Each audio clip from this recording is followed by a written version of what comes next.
Good evening, everyone. Welcome to the ACP Problem Solving in Oncology webinar series. My name is Dr. Alison Berner and I'm a member of the ACP Trainees Committee and a registrar in medical oncology at Mount Vernon Cancer Centre. I'll be chairing this evening's session. This evening's webinar will provide an overview of neuroendocrine tumours. This educational content of this evening's meeting is entirely non-promotional, but we are proud to have the webinar series sponsored by Eisai and Roche, world leaders in oncology pharmaceuticals. Our webinars are recorded and will be made available on the EBN Health ACP Library website within the next couple of weeks. This is free for all ACP members, and you can also access all the ACP Problem Solving in Oncology book series within the library. I now have the pleasure to welcome and introduce the first speaker of our evening. Dr. Mohid Khan is a consultant in gastroenterology and neuroendocrine tumours, an honorary lecturer at University Hospital, Wales. He was appointed a consultant gastroenterologist in 2014 at the Cardiff and Vale University Health Board, having completed his clinical training in London, as well as a PhD in circulating tumour cells.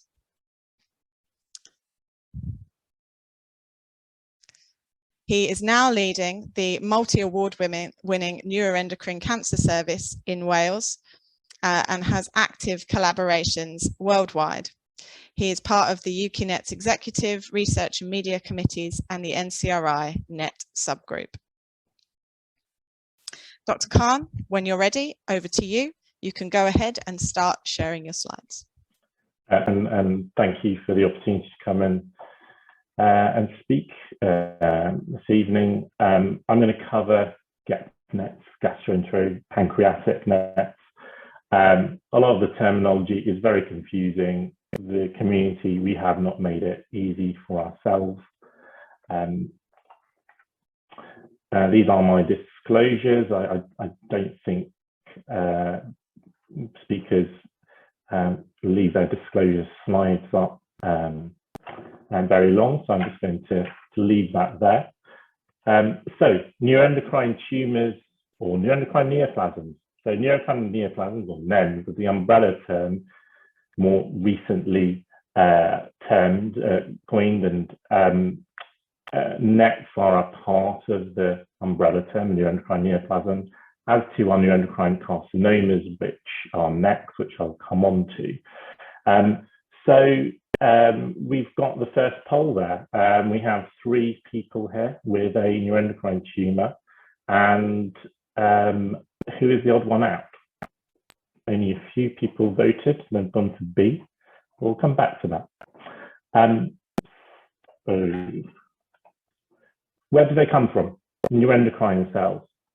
Where are they normally distributed? Well, they can form glands, which you know about, the parathyroid, paraganglia, adrenal medulla, but generally the ones we're more concerned about are those that are distributed diffusely within the GI tract, within the pancreas, with thyroid, thymus, etc.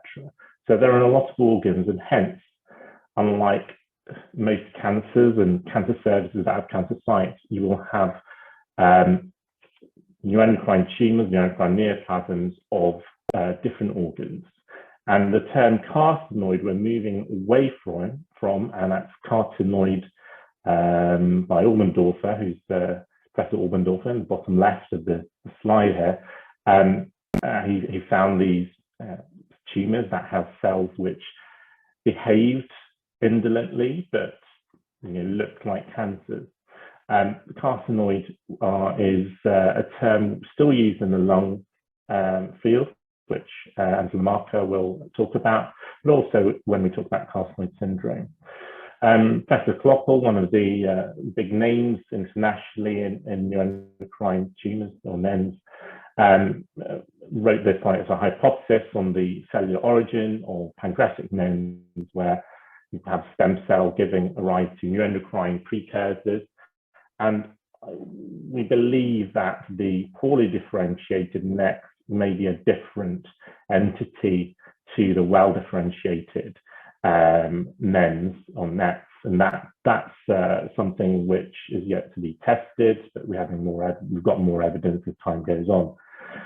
Incidence and prevalence, are they rare? Well, we have NETs NENs from different sites of the body. We'll focus on the GEP NETs today, small intestine, pancreas, and the incidence of the orange line SEER data has increased over the last several decades, approaching 9 per 100,000, and they're quite heterogeneous.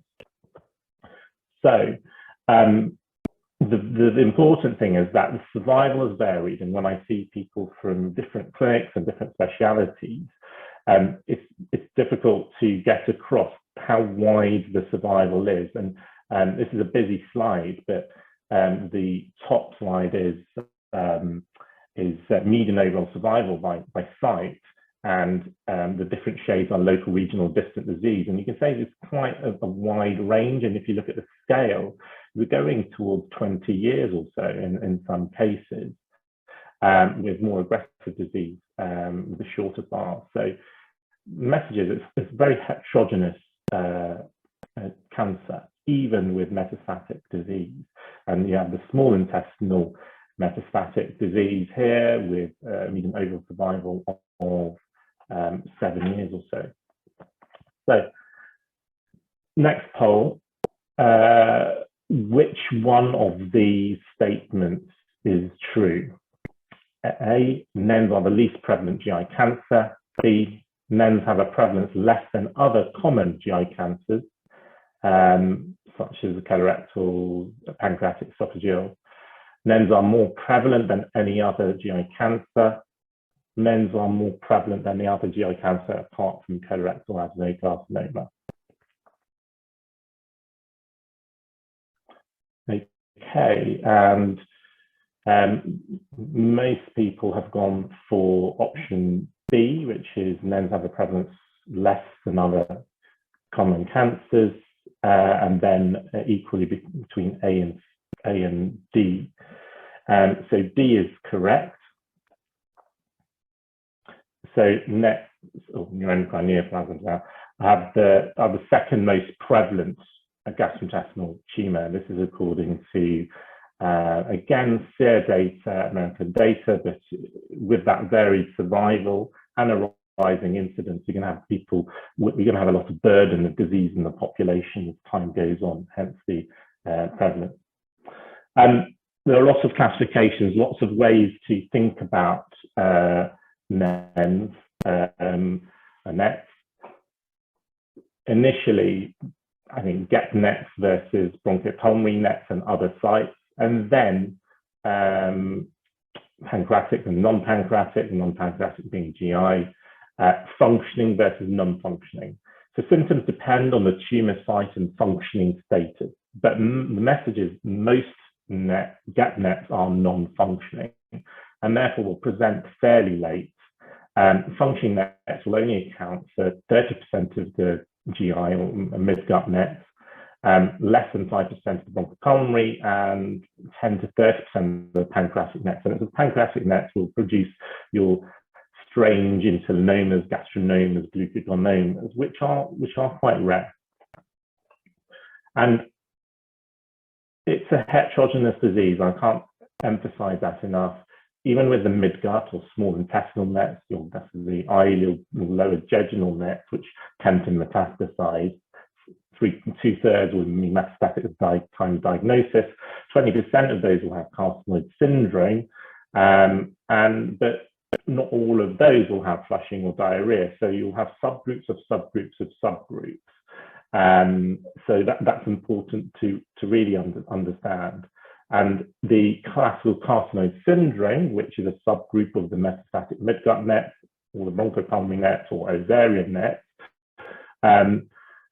will produce carcinoid syndrome, which is due to serotonin and other molecules, such as bradykinin and other kinins that we elect to elucidate. Most commonly, cutaneous flushing is a dry flush precipitated by alcohol, stress, or spontaneous, and diarrhea. It's a secretory diarrhea, watery diarrhea usually, but may not be, there may be atypical features. The other features are less common. Certainly, wheeze is less common than people think about. And there's cardiac disease, which I can briefly mention. So carcinoid heart disease, it's important because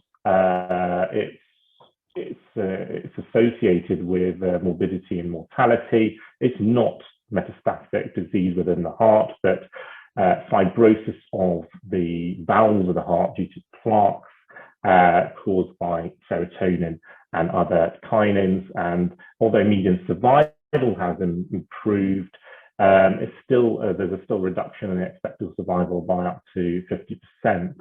And really severe cases require surgical replacement. Diagnosis is also very important. By the time they get to an oncologist or a physician who's managing the NET, they may have been round the houses, go into various specialities. And this is a survey in Wales where we asked what patients were being treated for, diagnosed for before the NET, and clearly IBS and Crohn's were common misdiagnosis and labels, which is important because people have a lot of anxiety by the time they get to managing the cancer after the time of their diagnosis. The presenting symptoms can be varied.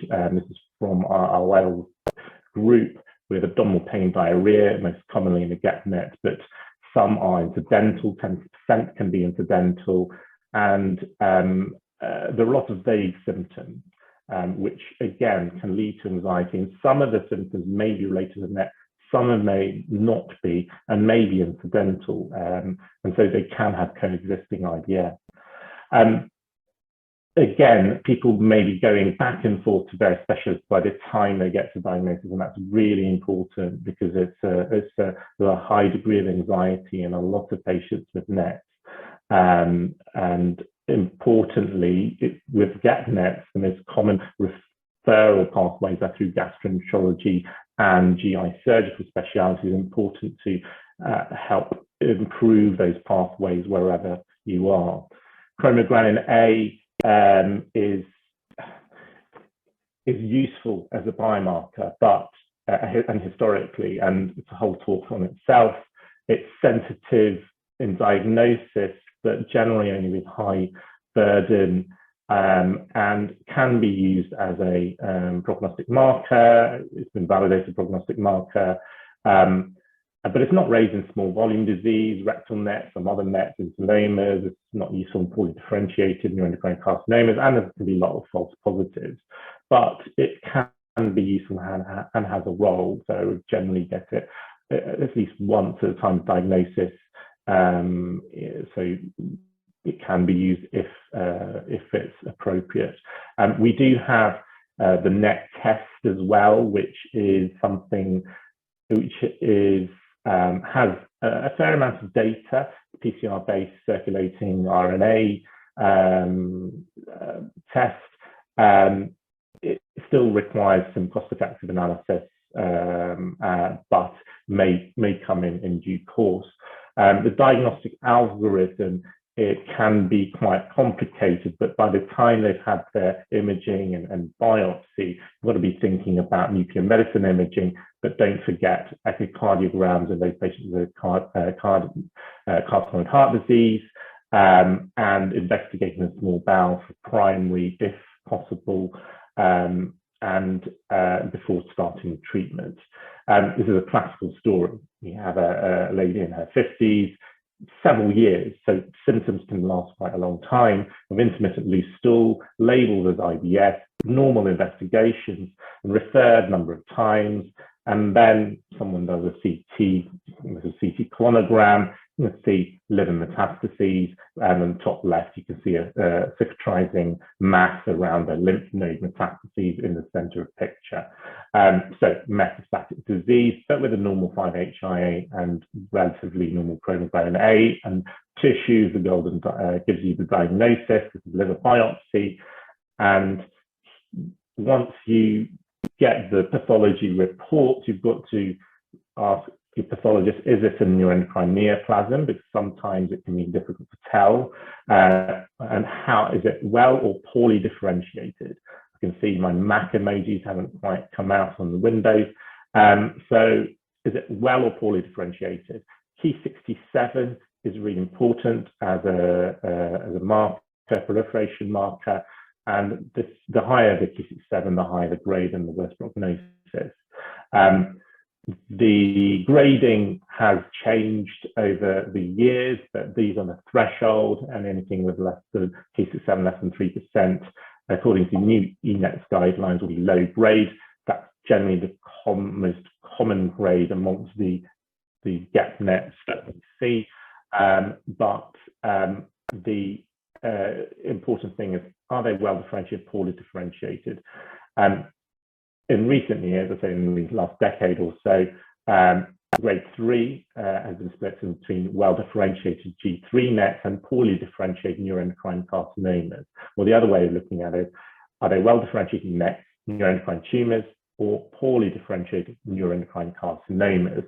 And you can still have a high-grade, well-differentiated neuroendocrine neoplasm, which we still call a NET, and that's NET G3, which is a relatively new term in the evolution of this field. The grade is prognostic. A number of, lots and lots of data out there. The higher the grade, the worse prognosis. Somatostatin receptors are expressed by most neuroendocrine tumours, but the higher the grade, the less chance they will be expressed, and certainly in neuroendocrine carcinomas, they tend not to be expressed. And this is important for diagnosis and therapy. So with the lower grade G1, G2, and some lower G3 NETs, somatostatin receptor imaging in the form of octreotide scan or tetrative scan traditionally, but will highlight the metastatic disease in terms of staging.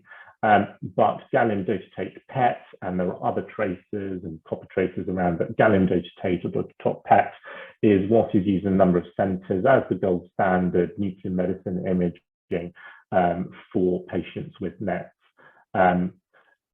FDG PET is useful in those higher grade NETs and neuroendocrine carcinomas, and also in the G2 to stratify whether someone would be more amenable to have chemotherapy rather than somatostatin analogue. So for the treatments, and this, it's quite a whistle-stop tour, and I'm not going to go into too much detail, but obviously curative surgery, like with any other cancer, is the primary aim of treatment if you can. But if that's not achievable, you have locally advanced cancers or metastatic disease, then the goals would be to control the symptoms and improve quality of life and extend survival and prevent tumour growth, particularly in some of the slower growing NETs and G1, G2, where your timelines are extended and your thought process should be extended.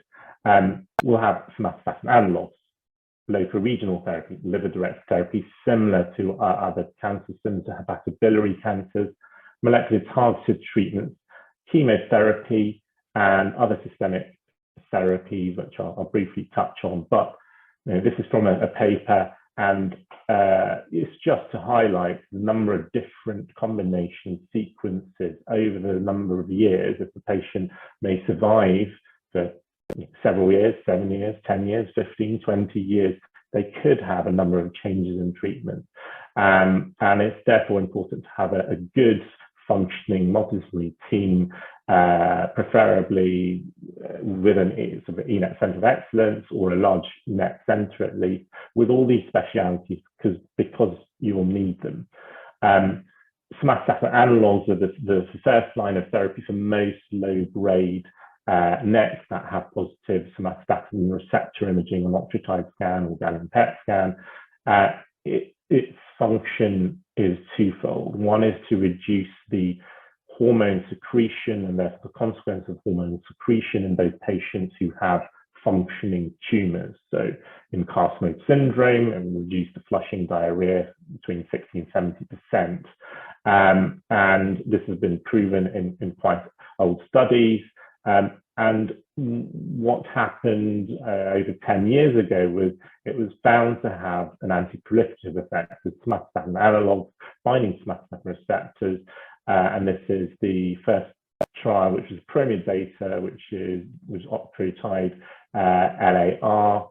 And this was then lanreotide autogel study, which was the clarinet data, and large multi-centered studies proving there was a improvement in progression-free survival versus placebo. And so these are the mainstay of first-line treatment. And there are nuances about how to give this administration, patient preference, etc., which I won't go into. For the functioning group more recently, with carcinoid syndrome, telotrestat can be added for those patients with refractory symptoms, and there's some also links to suggest it may have a beneficial effect on carcinoid heart disease. But this is a tryptophan hydroxylase inhibitor, and you can see in the bottom right, it just blocks the production of the overproduction of 5-HT, which is what happens in the carcinoid syndrome, and therefore you have less peripheral 5-HT serotonin being released. 5-HIA is what we measure as a metabolite of serotonin. That's important in any mid-gut NET, especially at the time of diagnosis, even if you think it's going to be non-functioning. Other medications we can use are high-dose PPIs and gastrinomas. The other functioning NETs and cellulomas will require diazoxide, steroids, everolimus, which also has an antiproliferative effect. Don't forget aspirin and glucogonomas due to the sort of prophylaxis of VTEs. And also there are a lot of GI symptoms which a lot of these NETs will have, which have other physiological mechanisms that require addressing to help improve quality of life. So then the molecular targeted agents, so pancreatic NETs, sunitinib came in probably about just under 10 years ago now, based on a number of clinical trials, but this is one such study. Again, significant benefits, but this has to be weighed up with the adverse events, which we're used to hopefully in using in other cancers. Everolimus, again, a similar sort of time came out with the RADIANT-3 data around the same time, it's under 10 years ago, for pancreatic NETs. And it's important to know there's Q7 less than 20%, so you're talking about grade 1, grade 2 in terms of the original trial data. Again, have to weigh that up with the adverse events, especially if they're extremely well patients.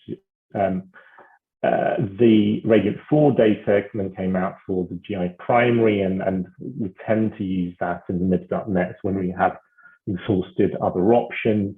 I'm not going to mention lung. Don't forget surgery. So it's a weird tumor, and surgery can be undertaken at a number of different time points in a patient's history, over 10, 15 years. They may have surgery, liver debulking, primary debulking. So it's important to think about that and bring that back to an SNDT. And there is a number of retrospective data series suggesting there may be some benefit of surgical debulking, particularly in those with functioning tumours.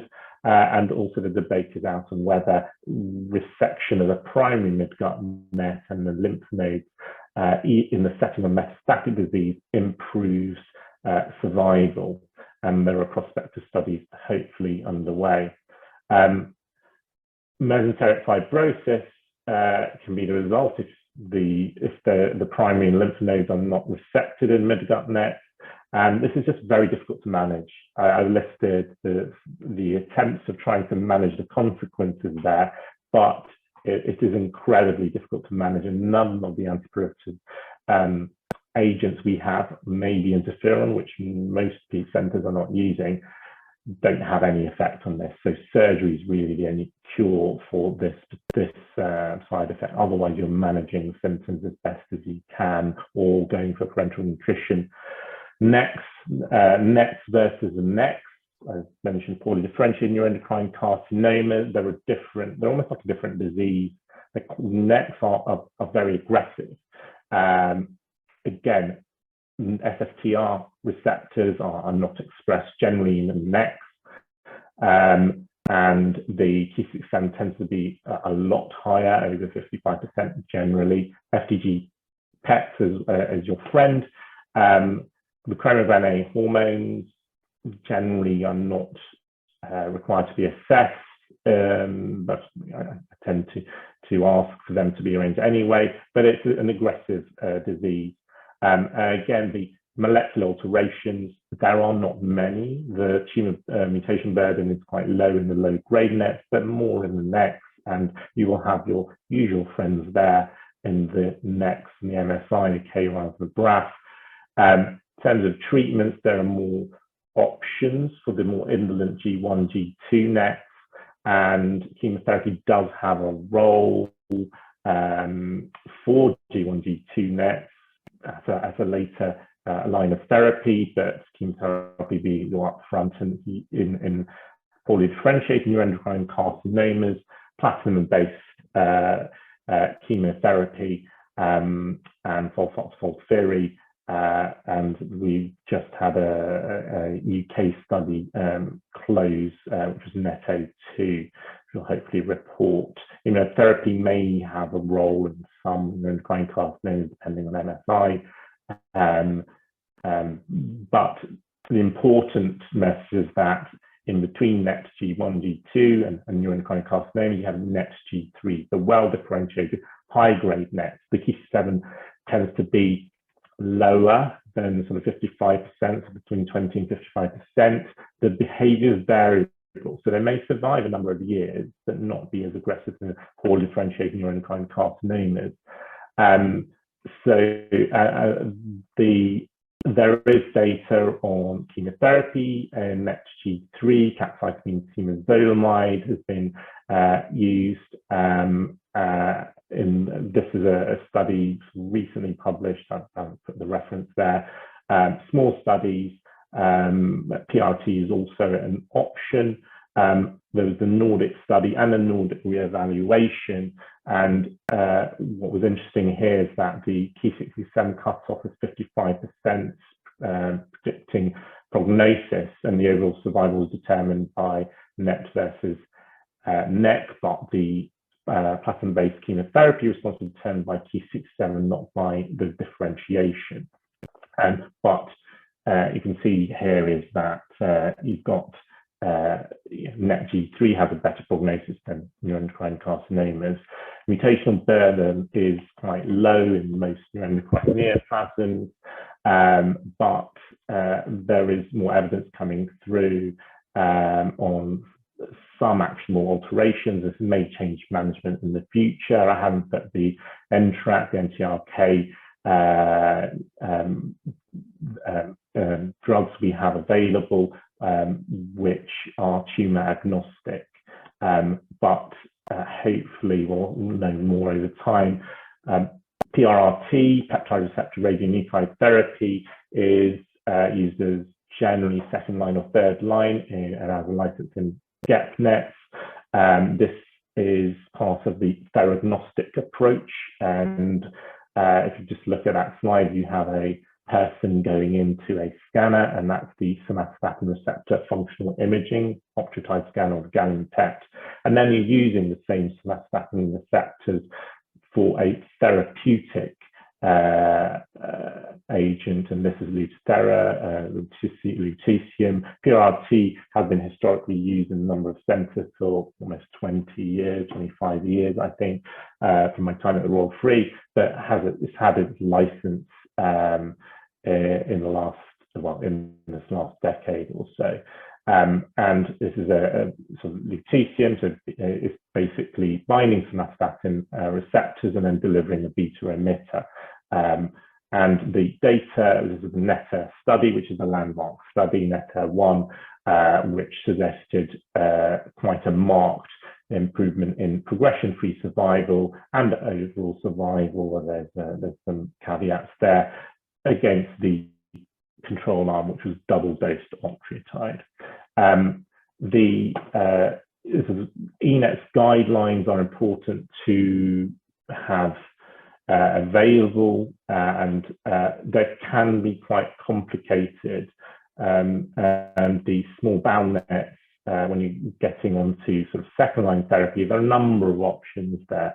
This slide is just to highlight that you have to think about carcinoid syndrome or not carcinoid syndrome, and then you have a degree of time to make decisions in a G1, G2 net, including an option of watchful waiting for certain groups of patients or somatostatin analogs. So PRT then will come in second line, and pancreatic nets, it's even further, although there is actually quite good evidence from Rotterdam as a first-line therapy, but its licensed in this country is second line.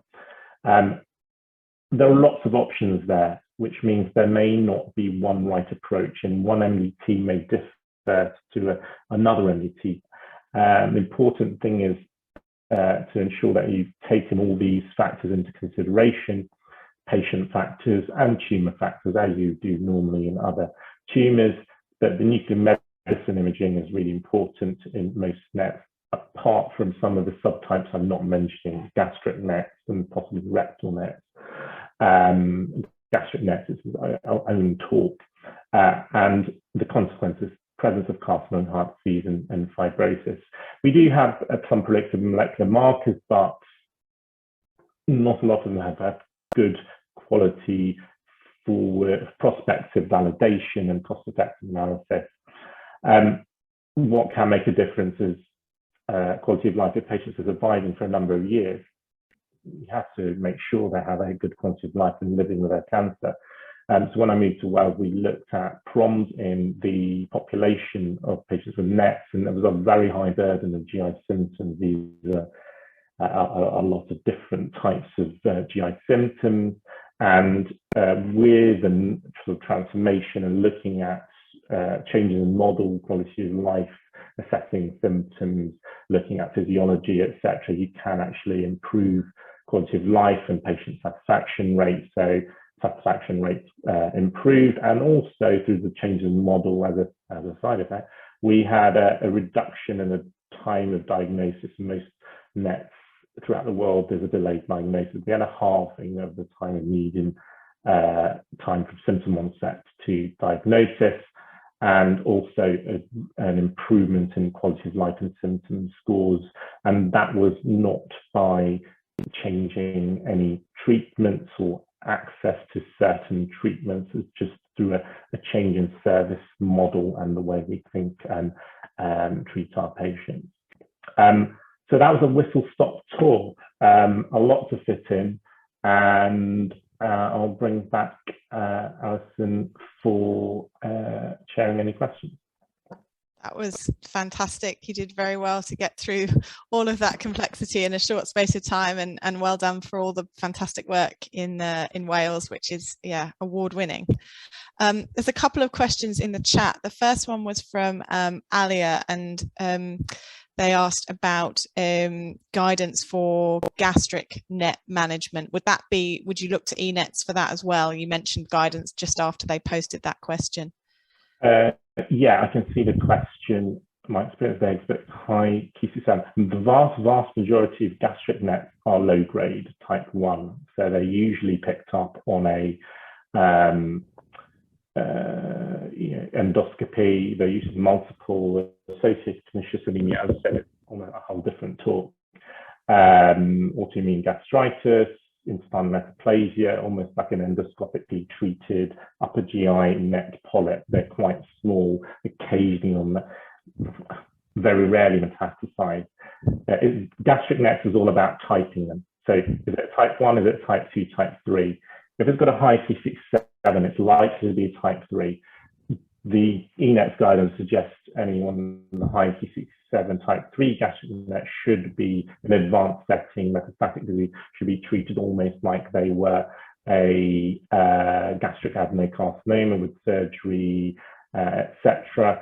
And some platinum-based therapy, if you've got a very high Q67, would not be unreasonable.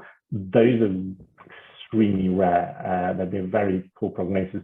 The vast majority of gastric NETs, if you look at the epidemiology and cancer registry, are type 1 and low grade.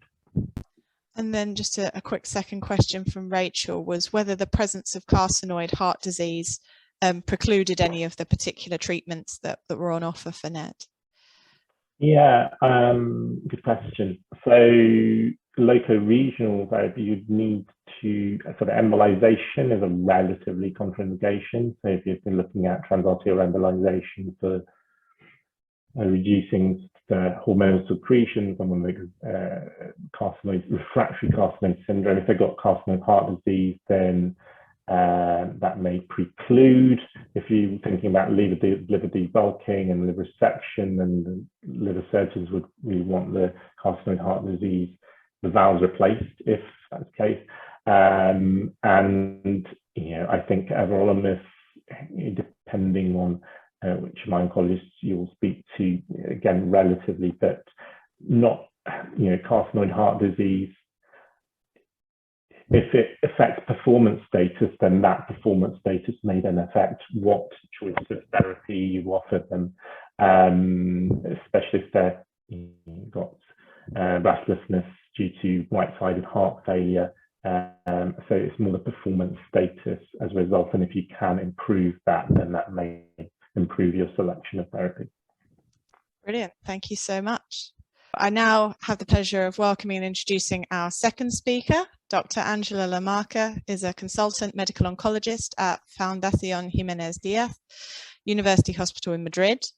Dr. Lamarca is a medical oncologist specializing in gastrointestinal malignancies, in particular HPB and NETs. She was awarded the ASCO Conquer Cancer Foundation Award in 2017 and was appointed a consultant in medical oncology at the Christie in May 2018, where she practiced until May 2022, where she moved to take up her current position. She is a member of the Aortic Gastrointestinal Cancer Group on the ENETS Advisory Board and a faculty member of the ESMO Non-Colorectal Gastrointestinal Cancer Group. Dr. Lamarca, when you're ready, over to you. Please go ahead and share your slides. The topic I was given was to talk about the lung neuroendocrine tumors and to summarize the current management in around 30 minutes. So I will do my best, and hopefully we can also have some time for discussion. So as Alison mentioned, I was medical oncology consultant at the Christie. I had worked at the Christie for the last 9 years. I started as a fellow and became a consultant later on, and I just moved to Spain. Literally today was my first day in the new position. So I'm now reaching out from Spain to you all. So as I said, I'm going to talk about the lung neuroendocrine tumors and the current management, and these are my conflict of interest. So when we are talking about the lung neuroendocrine tumors, it's very important that we are actually doing a differentiation between what is premalignant, what are the lung carcinoids, the well-differentiated neuroendocrine tumors, and what are the lung neuroendocrine carcinomas. And for this lecture, we are going to focus on the lung or intermediate grade, which are usually around 10% of all the lung and neuroendocrine neoplasms. And I'm going to talk about the typical and atypical. So for the management options that I'm going to discuss, please bear in mind that I'm not going to discuss about the high-grade neuroendocrine carcinomas that are usually more treated, similar to small cell lung cancer, of course. I'm going to focus on the evidence we have for management of typical and atypical lung carcinoids, which are usually the ones with a well-differentiated morphology and with a lower Ki67, as you well know. So one of the important things about the neuroendocrine tumors is to understand the fact that the incidence is increasing, but is increasing especially for the lung neuroendocrines. And I think this is very important because for many years, people managing neuroendocrine tumors in general were not really paying too much attention to the lung neuroendocrines, and it's really important that we start doing this. It's really important that we develop clinical trials for this patient population, as I will show you later on, this has been quite a challenge in the past, but hopefully with all the networking and all the the collaborations between institutions and between different countries, this is soon going to change.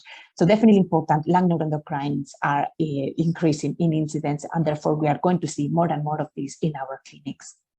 So regarding the agenda, what I wanted to discuss, we're going to have a chat about the staging. How do we need to stage patients with neuroendocrine neoplasms when they have a well-differentiated morphology?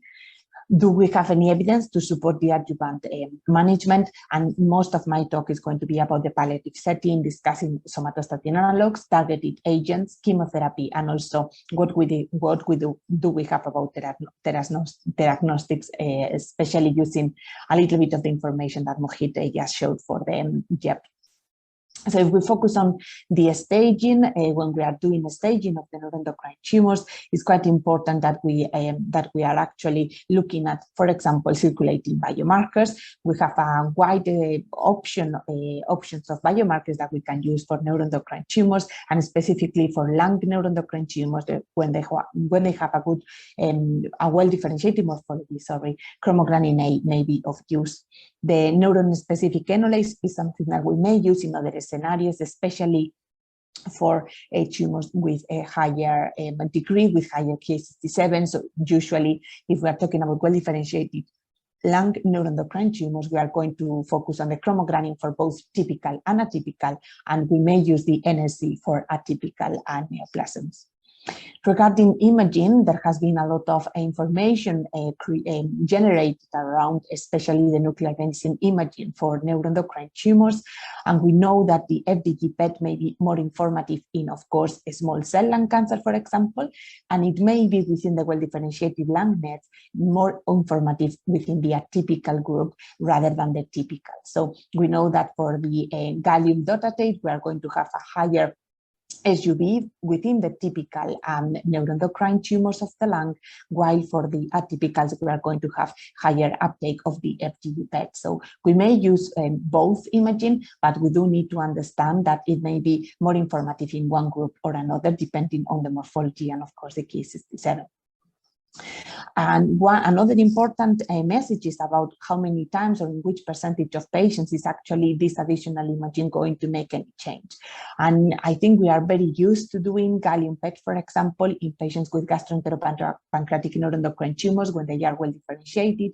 But it's also true that for the lung neuroendocrines, the pathway that the patient follows is sometimes slightly different. And in some occasions, they were suspected to have a lung cancer. Everyone thought it was an adenocarcinoma or maybe a small cell. So they had performed an FDG PET before having the surgery, and this happens quite frequently. So what we did within a collaboration between Liverpool and Manchester was to actually collect data of patients with a lung neuroendocrine who had a gallium PET performed, and to assess in how many occasions there was a change in the management. And we identified a high sensitivity and specificity from the gallium PET, and as you can see here, there was almost 40% of the patients, there was some form of additional information from the gallium PET, and in 26% of the patients, there was some form of change of management. And I think the message here is that even if the patient has had an FDG PET, for the initial staging of a lung neuroendocrine tumor, it is still worth doing further nuclear medicine imaging with a gallium PET if the patient has a well-differentiated morphology, typical or atypical neuroendocrine tumors. These are some of the recommendations that we put together. I'm not going to go through all of them. You have the reference. This is a publication from the Neuroendocrinology 2017. And there are some recommendations that we put together based on our results. These are the recommendations from the ESMO guidelines regarding the diagnostic and the workup. And again, I'm not going to go through all of them, but as you can see, there is quite a lot of interest in developing further imaging, and also some of the biomarkers, especially some chromogranin and other similar biomarkers that are worth developing further. Regarding the adjuvant setting, what do we do in the adjuvant setting after a patient has had a curative surgery? Where for most of the patients diagnosed in early stages, those patients are going to be suitable to have a curative resection. And in this scenario, the surgery is performed with curative intent, and usually we are achieving an R0 resection for a majority of the patients. Despite the fact that the well-differentiated lung neuroendocrines have an indolent clinical behavior, they are considered quite benign malignancies. They are still malignancies, but they are not as aggressive as other subtypes of lung cancer. There is still a risk of relapse. And the problem is there is not a very good track record of actually which is the real risk of relapse for these patients, for how long and how do we need to follow them up. So there is actually a very big gap within the publications about specific recommendations for this. So we know that the local recurrence is less frequent than the distant recurrence, and that if patients with a well-differentiated lung net are going to recur, usually this is in the form of distant metastasis with liver and bone. Therefore, it is important that we perform some form of follow-up. And usually that follow-up is in the form of a CT scan, regular CT scans. For how long is that follow-up going to be performed is really very unknown, because the truth is that there have been some publications stating that there is actually risk of recurrence even in the long term. So even if we know that usually the recurrence happens in the first years after surgery, the truth is that there are also late recurrences, and is actually not very well defined for how long do we need to follow patients who have had a curative resection of a lung neuroendocrine tumor, typical or atypical. And these are some publications. As you can see, there are some late recurrences. Up to 20% of the patients will have a recurrence after 7 years from the initial surgery. So the late recurrence happens, and it happens in a significant proportion of patients. And I think one of the very important things, and one of the reasons why it's important that we are following up these patients in our clinics and that we collect this data and we analyze this data, is the fact that we actually need to do some risk categories, and we need to be able to identify who are the patients who have higher risk of recurrence or not. So this, for example, is one of the publications led by Professor Mansour at the Christie, where we were looking into different biomarkers, and as you can see, there were different risk groups depending on some of the factors. And I think the message here is that we do actually need to collect this data, analyze it further, and be able to stratify who are the patients who may benefit from a long-term follow-up, who are the patients who actually don't need any form of follow-up at all. There are still a lot of things that we actually don't know about the adjuvant treatment. So as I mentioned, there is a lack of the quality of the follow-up studies. It varies a lot what imaging was done between different studies in the post-surgical setting. So it's quite difficult to actually reach any strong conclusions. We also don't really know which is the best imaging to follow these patients and for how long do we need to follow them. There are a lot of retrospective studies, which of course are including a very important selection bias. And I think one of the very important messages is that there is actually no information regarding which could be the most adjuvant approach. At the moment, there is no standard adjuvant treatment following surgery for a lung neuroendocrine tumor, but we don't even know which could be the most adequate adjuvant treatment to explore in clinical trials. Should we go for chemotherapy, radiotherapy, targeted agents? We actually don't really have much data to support trials with one or with the other. As I mentioned, currently adjuvant treatment is not considered a standard of care, and I think that's something that we have to have very clear.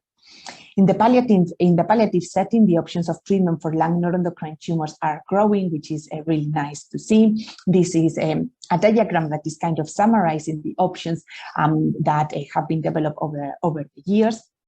One of the last treatments to gain a license was the everolimus for non-functioning lungs, but as you can see, we also have the somatostatin analogs, and there are some not licensed treatments where there is still some evidence, and I will summarize it for you in the coming slides. Again, these are the ESMO recommendations for the advanced lung or thymic carcinoid, well differentiated, and as you can see, whether the patient has a typical or an atypical carcinoid is actually going to make a difference in how we are going to manage the patient. So I think this slide is very important. I would like to actually congratulate the group that put together these guidelines, because they were very challenging guidelines to put together for patients with a typical carcinoid or slowly progressive. Observation is a possibility depending on the situation, comorbidities, age, and patient's wishes, of course. The first-line treatment is usually somatostatin analogs, and we also have other options of local regional therapies, including surgery. For patients with atypical carcinoid, or when there is evidence of significant progression, or after somatostatin analogs, after progression to that first line with somatostatin analogs, then we have evidence to support the use of everolimus. But there is also there are also options of chemotherapy based on temozolomide, most of them, and there are also other alternatives that we could use, like, for example, PRRT, even though, as I mentioned, is not really licensed, and is sometimes very challenging to get access to PRRT for patients with lung neuroendocrine tumors.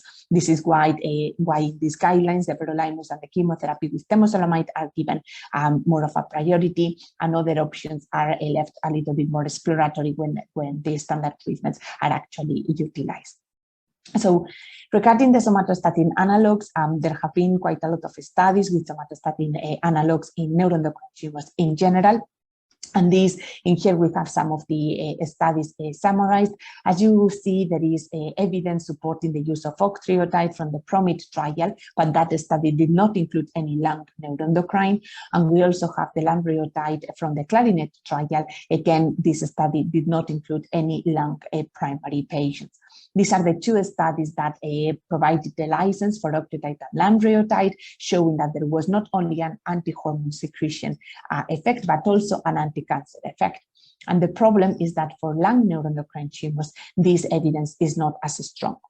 Therefore, for lung neuroendocrine tumors, we can use the somatostatin analogs for management of the carcinoid syndrome. As you know, flushing diarrhea, we see Mohid has gone through all that already. And we can use octreotide or lanreotide for those we are within a license indication because of the presence of carcinoid syndrome and because we are using them as an anti-secretory treatment. However, the role of somatostatin analogs with an anti-cancer effect for lung neuroendocrine tumors is less clear. The SPINET clinical trial is not pending anymore, but it's true that I will now show you the results that were provided, but has not really given a definitive answer, and I will explain you why. So the SPINET clinical trial was actually the same study design as the CLARINET. The CLARINET was, as I mentioned, in gastroenteropancreatic neuroendocrine tumors, and SPINET was in lung neuroendocrine tumors, typical or atypical.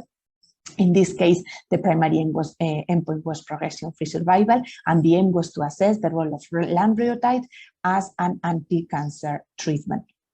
The patients were randomized to lanreotide or placebo, and as I mentioned, primary endpoint is progression-free survival. The problem was that recruitment was a huge challenge for this clinical trial, and the investigators actually struggled a lot in recruiting patients. For some of the sites, the actual problem was that they could already use somatostatin analog outside the clinical trial, so patients were not very keen on being in a trial where they could maybe be randomized to placebo. Because of the slow recruitment, the trial stopped the accrual after 51 patients were randomized to somatostatin, and after 26 were treated with placebo. And these are the conclusions from the authors when the results were presented in ESMO 2021 last year. Even though they didn't have the sample size that they were expecting to have, the results were still presented, which I think is really, really important, because even though we don't have big number of patients, this is the best evidence we have to support the use of somatostatin as an anti-cancer treatment for lung neuroendocrine. As you can see in the first graph, we have there the progression-free survival. There is an overlap of the curves, and there was actually no difference in progression-free survival when comparing lanreotide or placebo. If we look into the second group, it looks like the curves separate a little bit more if we are looking into the subgroup analysis of the morphology. So what the authors were concluding was that the results of the SPINET were suggesting that lanreotide every 28 days, similar schedule than the CLARINET study, could be an appropriate treatment for bronchial neuroendocrine tumors, especially for the typical subgroup where they see the stronger the stronger split of the curves. And I think really is based on this data why the ESMO recommendations were suggesting the SSA probably is stronger than what they suggested the SSA in the past for as an anti-tumor effect. Regarding targeted therapies, as I mentioned, the ESMO recommendations are usually recommending the use of targeted therapies, especially everolimus, if we are treating a patient with an atypical neuroendocrine tumor, or if there is a progression to previous somatostatin analogs. That is usually the recommendations from the ESMO guidelines. In terms of the targeted, as I mentioned, is usually in the form of everolimus, which, as you know, is an mTOR inhibitor. And we're usually treating patients with the same schedule that we use for other neuroendocrine tumors with 10 milligrams once a day until disease progression.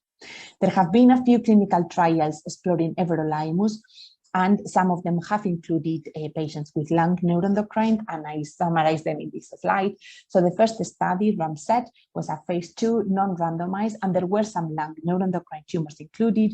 And this trial was really just providing some evidence to further develop phase 3 clinical trials in this setting. The two important trials are RADIANT-2 and RADIANT-4. RADIANT-2 was a clinical trial focused on functioning GI and lung neuroendocrine tumors. So all these patients had Cassini syndrome. And as you know, in the setting of a secretory neuroendocrine tumor with Cassini syndrome, the role of everolimus is less clear, and actually in the UK, for example, is not within one of the license indications to use the everolimus, and this is based on the RADIANT-2 study, where in the presence of Cassini syndrome, the role of everolimus was not really very clear compared to placebo. However, the very important trial that actually changed management was the RADIANT-4. In the RADIANT-4 study, again, we have a randomized phase 3 comparing everolimus versus placebo, but in this case, we are focusing on non-functioning mid-gut and lung neuroendocrine tumors, and this is very important. We are now treating a population of patients without Cassini syndrome. And in this setting, we had an improved of progression-free survival, which was the primary endpoint. As you can see in the slide, we have an improvement by both a local investigator and also by the central radiology review, with a very significant separation of the curves, and as usual, expected toxicity from everolimus, as you can see in the table. So based on this, the everolimus is considered a standard of care for progressive non-functioning lung neuroendocrine tumors, and it was actually one of the approved indications. There have been some other clinical trials exploring everolimus combined with somatostatin analogs, and we had the LUNA clinical trial looking into population of patients with functioning and non-functioning. The study met the primary endpoint, but the efficacy and therefore there was again some evidence supporting the use of everolimus in lung carcinoid, but as I mentioned, in the non-functioning lung mets is not so clear. I think the very important message here from RADIANT-4 and especially from the LUNA trial is the fact that clinical trials in lung neuroendocrine tumors are feasible. And it's true that SPINET was challenging to recruit, but remember that in that scenario we had the challenge of the fact that the somatostatin analog was already available in a lot of the institutions where the patients were being recruited. So randomizing to placebo was very challenging. If we have an interesting study design that is providing patients with a new option of treatment, there are enough lung neuroendocrine tumor patients out there for this trial to be feasible and for these trials to recruit, and LUNA was a very good example. And we now have the network for those trials to happen. So I think one of the very strong messages here is we don't only need trials for small bowel and pancreatic nets, we also need trials for lung nets. And we know that these are different from a biology point of view, so we actually need specific clinical trials for the lung neuroendocrine tumors. I did previously mention the chemotherapy, and one of the most utilized schedules of chemotherapy for neuroendocrine tumors when they have a well-differentiated morphology is the temozolomide-based chemotherapy. And as you can see in this table, there are quite a lot of mainly retrospective studies looking into temozolomide and capecitabine. There are very few prospective studies, so we are still lacking prospective series, but I think with the evidence we have from these retrospective studies together with the fact that the temozolomide capecitabine is something that we use very much in other neuroendocrine tumors, it is considered that when other treatment options have failed or in the presence of a rapidly progressing lung NET, temozolomide capecitabine is a very reasonable option of treatment. Let me go a little bit slowly now for the PRRT. So Mohid has already explained the rationale of the PRRT and what the diagnostic means, so I'm not going to really go through this again, but really what we are doing is identifying through nuclear medicine imaging those tumors where there is an expression of somatostatin receptor, and they're providing those patients with a treatment with radionuclide therapy. All the evidence is actually coming from the NETWORK-1 clinical trial, which is a randomized phase 3 study comparing PRRT versus high dose of octreotide at 60 milligrams.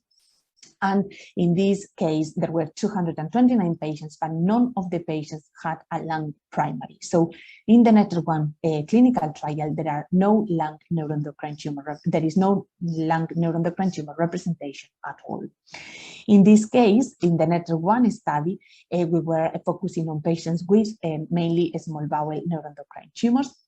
And the trial showed benefit both in progression-free survival and also in overall survival, especially in progression-free survival. And this provides the approval of PRRT for the gastroenteropancreatic NET. But we actually don't really have the evidence of PRRT, or we actually don't have a prospective clinical trial supporting the use of PRRT for lung neuroendocrine tumors. As I mentioned, this is the study design of the NETWORK-1. It was after progression to somatostatin analogs, and it was randomizing patients of PRRT with ongoing somatostatin analog versus high dose of the octreotide. These are the profile of the adverse events. It was quite a well tolerated treatment, and we are now using PRRT a lot, especially in small bowel and also in pancreatic, because they did get the license for pancreatic neuroendocrine tumors and is available in the UK for that patient population. But as I mentioned, it's very difficult to actually gain access to PRRT for lung neuroendocrine tumors. There are very few studies, mainly retrospective, very few series actually providing evidence to use it. This is all the data from the NETWORK-1, and I wanted to show you the benefit in progression-free survival. This is one of the nicest Kaplan measures we have in the neuroendocrine tumor field, showing the benefit. But remember, please, that the NETWORK-1 clinical trial did not include any lung neuroendocrine tumors, and we need to bear this in mind when we are discussing our patients in our MPTs. I did mention that there were some studies, most of them were small. This is one of the largest, 114 patients with advanced lung carcinoid, and with PRRT there was a median progression-free survival of 28 months. The problem is that it's very difficult really to put all these trials into perspective, because there is no comparatory arm. They are very selective. These are retrospective studies, and it's therefore quite challenging to really know how patients could have done with other treatment options. For lung NETs, I believe that for the use of PRRT, we are still lacking prospective studies, and we really need to work on that. So some take-home messages. The novel, we do need some better circulating biomarkers, because we are still speaking about chromogranin and the NSE. Regarding the nuclear medicine, remember that the gallium PET for adequate staging can be of benefit, especially for typical neuroendocrine tumors, but also for some of the atypical. The use of adjuvant therapy is not currently recommended.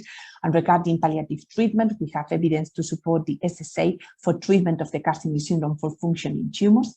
The anti-tumor effect of SSA for lung carcinoid, I will say, is still pending confirmation in prospective randomized studies, but the truth is that we do have the SPINET trial. It's true that the SPINET trial did not meet the recruitment that they were expecting, but I don't think there is going to be another SPINET or another larger study in this setting. So I think this is the data we have, is the best data we have, and is actually supporting the SSA for lung carcinoid. So I will feel quite comfortable using SSA as an anti-cancer treatment for patients with lung carcinoid if there is a well-differentiated morphology. Regarding everolimus, is licensed if there is absence of carcinoid syndrome. We can use temozolomide and capecitabine, and remember the PRRT. There is some promising activity, but we actually need some prospective studies. We need new treatment options, and we do need clinical trials for this patient's population. So this is my last slide. I would like to thank you all very much for your attention, and I will be happy to go through any questions if there are any. Thank you. That was fantastic. Thank you so much. I'm just waiting to see if there are any other questions in the chat. I think a question that always comes to mind when we talk about rare tumours, and I get to meet experts in rare tumours, is are there any kind of big do's and don'ts that you've seen when you get referrals from general oncologists treating these patients, where something that you wish they hadn't done that, or you wish they had done that before the patient got there? Yeah, I think one of the very important things, and this doesn't only apply to lung neuroendocrine, but neuroendocrine in general, and as you said, to rare tumors, is really important that these patients go through an MDT, but it has to be an MDT where the experts are familiar with that malignancy. So I think it's not really appropriate for patients with neuroendocrine tumors to be discussed in a general GI MDT, for example. I think we need to make that additional effort of referring that patient to a center of excellence, and in the UK there are a lot of centers of excellence, because that will provide the patients with the best option of treatment. Sometimes by doing something in the first line setting, you are actually compromising what you can do in the second line. You can compromise clinical trial options for that patient. So I think that is really important, making sure the patient goes through an MDT where there is actual expertise in that rare malignancy that is being treated. If you have that in your center, that's fantastic. And if you don't have that, then I think you need to approach some of the centers of excellence. And I think probably a lot of people who are listening now are not really very familiar with the neuroendocrine tumors. And I think there are a lot of centers of excellence in the UK. I have worked at the Christie, for example, but I know others, and I know that all of them are really willing to help, willing to see patients, willing to have those patients discuss. So please approach whatever nearest center of excellence you have, and I'm sure they will be able to help. Brilliant. And one final question from Rachel.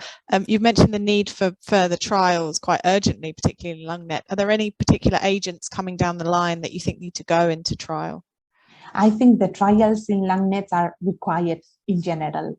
I think PRRT has to be explored because there is good data, and actually in the UK you cannot really access PRRT at all for LungNet. So that's definitely something that I think should be one of the next things. There is very few studies, for example, with the anti-angiogenic targeted therapies. There is no trial, for example, with sunitinib, but we now have much better agents targeting angiogenesis. So, you know, those trials, I think they should be performed. The patients are there, the networks are there, the clinicians are there willing to do those trials. So if we design them in a way that they are interesting to both clinician and patients, I think the recruitment will be good. Brilliant. There was something else, Alison, you know, thinking of what sometimes you wish wasn't done or it was done. I think sometimes when someone is doesn't have an expertise in a rare malignancy, sometimes you as a clinician become a little bit anxious. And one of the mistakes that we see a lot in NETs is actually calling progression when there is no real progression. And sometimes they refer you the patient when they have already done, I don't know, I'm making this up, but somatostatin, everolimus, Stemcrap, or changing the treatment every 3 months because there was a small change. And I think progression has to be very carefully assessed in the setting of an MDT as well. Don't really make rash decisions in neuroendocrine tumors, because sometimes you are just running from one option of treatment to another and you're not really allowing the patient to respond. So I think you need to understand the type of cancer you are treating, and sometimes neuroendocrine tumors give us the opportunity of actually taking some time, reviewing things in the MDT, and making sure that there is actual disease progression before we change treatment. That's really, really valuable advice. So thank you very much. So with that, we'll move on to our final presentation of the evening, which is our trainee case.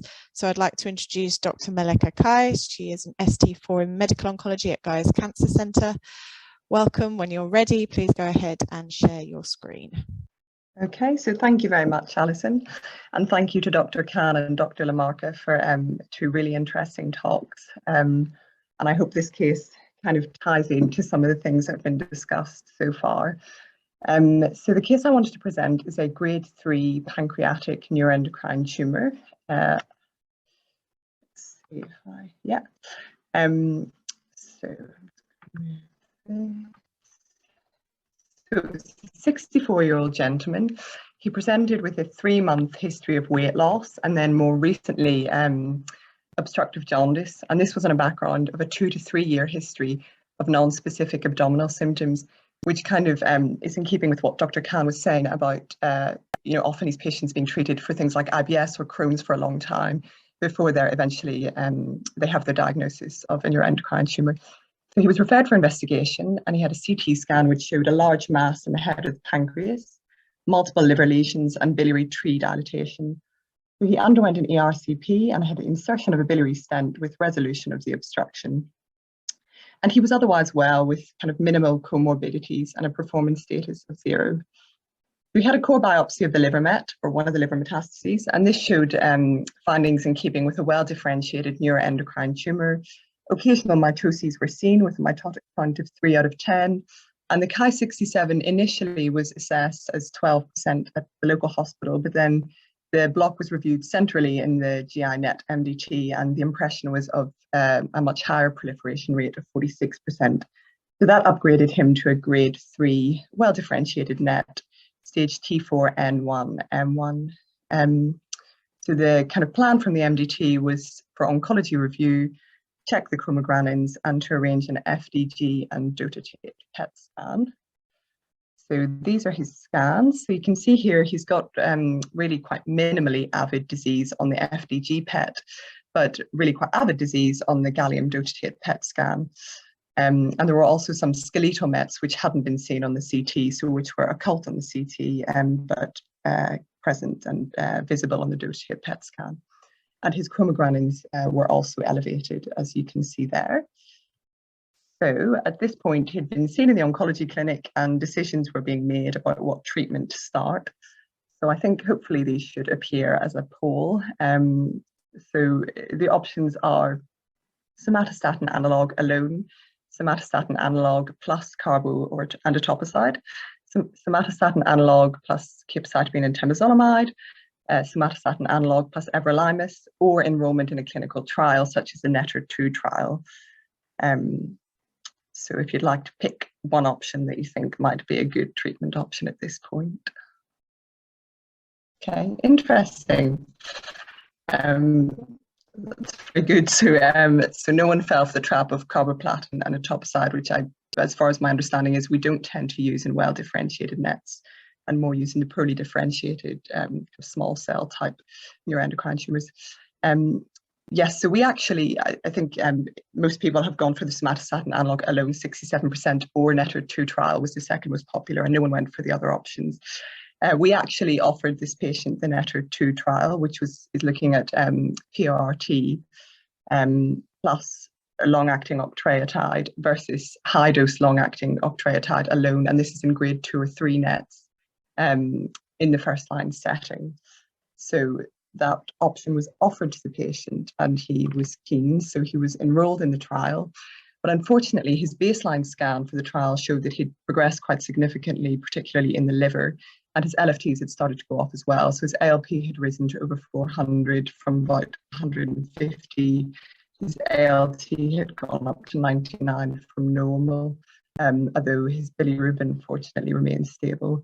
So he was discussed again in the NET MDT, and given the kind of rate of progression, the decision was that it wouldn't be appropriate to proceed with the trial, particularly given he might be randomized to somatostatin analog alone and to treat with chemotherapy instead. So at this point, the decision was made for capecitabine and temozolomide, and also to start lanreotide as well. So he commenced treatment. He tolerated it reasonably well. He had some grade 1 toxicities, so neuropathy, hand-foot syndrome, mucositis. But actually, all in all, was tolerating it quite well, feeling generally better, had gained weight, his LFTs improved, so his ALT normalized, his ALP fell to 200. But he then had his first staging scan after 3 cycles, And unfortunately, although the primary pancreatic tumour was stable, there was progression in the liver, car alarm outside, and 2 of the liver lesions had unequivocally progressed. You can see the numbers there. So he was seen in clinic. The plan was to repeat the PET scan, the dose-shaped PET scan, check his chromogranins, and then discuss again in MDT. His chromogranins have both risen, as you can see. There was no significant change on the dose-shaped PET, but the MDT impression was that given the overall picture, he had progressed, and the decision was that he should start second-line treatment. So another poll. So if you can see the options there, I'll not read them all out to you. I think they should appear on your screen, but if you'd like to pick the option that you think would be appropriate in the second-line setting. Okay, interesting. So it looks like 25% have gone for the first option with somatostatin analog and FOLFOX, and then 75% have gone for somatostatin analog and everolimus. And PRT, just to say, isn't currently licensed for grade 3 NETs, so it's appropriate that no one opted for that. So I think either of the first 2 are probably reasonable options. I think given it seemed that he'd progressed quite rapidly through the first-line combination chemotherapy, the decision was to proceed actually with FOLFOX, so with further combination chemotherapy to try and get control of the disease. So he continued the lanreotide and started FOLFOX. Initially tolerated it okay, but then started to develop kind of worse toxicity this time, so significant fatigue, started losing weight, required a dose reduction for cycle 6, and then had his repeat CT after cycle 6, so after 3 months. And unfortunately, again, this showed further progression in the liver. And I think it's interesting what Dr. Lamarca was saying there about being sure that patients have actually progressed. So it looked like it was kind of minimal progression, so we're talking millimeters, but it was reviewed in the NET MDT again. He also had a dose-shaped PET, just to add, which again was reported as stable, so no significant change compared to both the baseline PET before he started treatment and the PET after 3 months of CAPE and temozolomide. But overall, the impression from the MDT was that he'd progressed and that he should stop second-line treatment and consider third-line options. So he came back to clinic, and the options listed there were discussed with him. So third-line chemo with FOLFIRI, accepting that there's kind of not much evidence for it and minimal response rate, best supportive care, or PRRT. I know it's not currently licensed for grade 3 NETs, but whether it might be possible to obtain in the setting of a trial or through other means. So these were the things that were discussed with him. And initially he was keen for PRRT, so steps were being taken to try and arrange that for him. But he subsequently actually changed his mind, and after stopping the FOLFOX, he started to feel a lot better. And just to add that he'd continued the lanreotide throughout this time. So actually, he was feeling clinically well, he continued the lanreotide, and he decided he wanted to just keep going as he was, rather than trying other options. So he had another CT about 3 months after stopping the FOLFOX. That showed slight further progression in the liver, again talking millimeters. But because he was well and wasn't really keen to look for other options, the decision was just to continue, basically. And then he had another dose-shaped PET and CT at 3 months, which kind of showed stabilization of his disease, really. So he's now about 8 months post-stopping chemotherapy. He remains clinically well. He continues on the lanreotide, and actually we're just monitoring him for now. And we'll be repeating his imaging again in about 4 months' time. So I thought it was an interesting case because initially it looked like he was progressing quite quickly and kind of progressed on both first on treatment scans in 2 lines of chemo and kind of exhausted those lines quite quickly. But then actually it looks like his disease is now stabilized on somatostatin analog alone. And actually whether it's the kind of delayed response to chemotherapy or whether it's the lanreotide that's controlling things or whether it's just the kind of natural progression of his disease. But I thought it's an interesting case because obviously these grade 3 NETs, as Dr. Khan was saying, it's kind of a fairly new term or new subclassification. So I don't know if either Dr. Khan or Dr. Lamarca have any comments to make about the case or anything to add, or if anyone has any questions. Yeah, that would be really interesting to hear what you both think, Dr. Lamarca, Dr. Khan, whether you've seen this sort of thing before. I think, well, I will very quickly say, I'm very happy to present a case like this, because it's actually sometimes very challenging making a call about progression, absence of progression. Patients' wishes are also very important to take into account. There are not two patients actually that they are exactly the same, so very challenging. Yeah, it just shows the heterogeneity of the cancer, and the decisions that are difficult that should be undertaken in net MDT with the right personnel. Sometimes there's no right or wrong answer, and lanreotide is combination therapies, not much evidence. The NET-G3 subtypes, we still probably don't know what the right combinations are, but what was highlighted is something which the delayed response to therapy. And I think sometimes we probably don't wait. And in the Quickler et al., which was the original PRT sort of paper, Poland, and Turner et al., which is Tim Mayer's group, looking at ESIS chemotherapy, there were quite delayed responses up to 12 months, 18 months, especially in the sort of lower grade 3, grade 2, and which is really interesting. And as a community, I don't think we've sort of focused on that. So it just shows that response. And going back to what Adva said earlier, especially with the grade 1, grade 2, you've got time to make the right decisions, as opposed to jumping and make sure that you know that they've definitely progressed.